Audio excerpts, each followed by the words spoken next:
దీనిని తక్కువ చేయబోమని సీఎం రేవంత్ రెడ్డి అన్నారు. ముస్లింలకు 4% రిజర్వేషన్లను వైఎస్ రాజశేఖర రెడ్డి హయాంలో కాంగ్రెస్ ప్రభుత్వం కల్పించిందని గుర్తు చేశారు. అయితే బీఆర్ఎస్, బీజేపీ ఆ రిజర్వేషన్ ఎత్తివేయాలని చూస్తున్నాయని ఆరోపించారు. ముస్లింల రిజర్వేషన్ను 12% పెంచుతామన్న కేసీఆర్ 10 ఏళ్లలో ఎందుకు పెంచలేదని ప్రశ్నించారు. జూబ్లీ హిల్స్ ఉప ఎన్నిక ప్రచారంలో భాగంగా బుధవారం రాత్రి కాంగ్రెస్ అభ్యర్థి నవీన్ యాదవ్తో కలిసి షేక్పేట డివిజన్లో ప్రచారం నిర్వహించారు ముఖ్యమంత్రి. చెత్త ఎవరిదో సత్తా ఎవరిదో తేలిపోవాలి. హైదరాబాద్ అభివృద్ధిపై చర్చకు సిద్ధమా?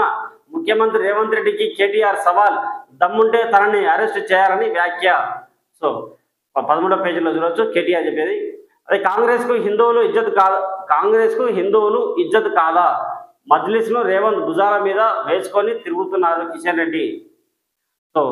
మేము కూడా హిందువులే, మరి ప్రతి ఒక్కరు హిందువులే. ముస్లింలు ఉంటారు, క్రిస్టియన్లు ఉంటారు, హిందువులు ఉంటారు. హిందువులు అయినంత మాత్రం బీజేపీ ఓటేయాలా?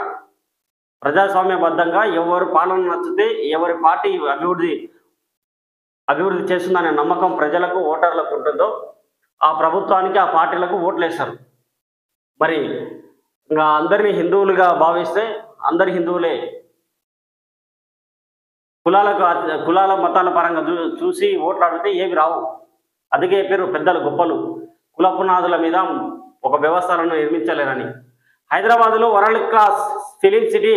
కాంగ్రెస్ హయాంలోనే సినీ రంగానికి మేలు. స్టూడియోలకు స్థలాలిచ్చాం. సినీ పరిశ్రమ సమస్యల పరిష్కారానికి సర్కార్ సిద్ధం. సినీ రంగ ప్రముఖులు, కార్మిక సంఘ నేతలతో భేటీలో ఉప ముఖ్యమంత్రి బట్టి విక్రమార్క. 13వ పేజీలో చూడొచ్చు.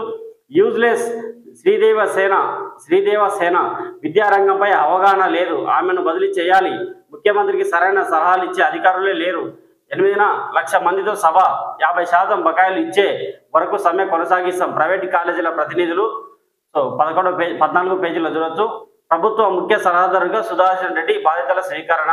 పథకాల అమలుపై నిరంతరం సమీక్షిస్తామని వ్యాఖ్య. 3వ పేజీలో చూడొచ్చు. న్యూయార్క్ మేయర్గా మమ్దాని డెమోక్రాట్ అభ్యర్థి ఘన విజయం. భారత అమెరికన్ దర్శకురాలు మీరా నాయర్ కుమారుడే. మరో 2 చోట్ల భారత సంతతి వ్యక్తుల గెలుపు. వర్జీనియా లెఫ్టినెంట్ గవర్నర్గా గజాల హాస్మి.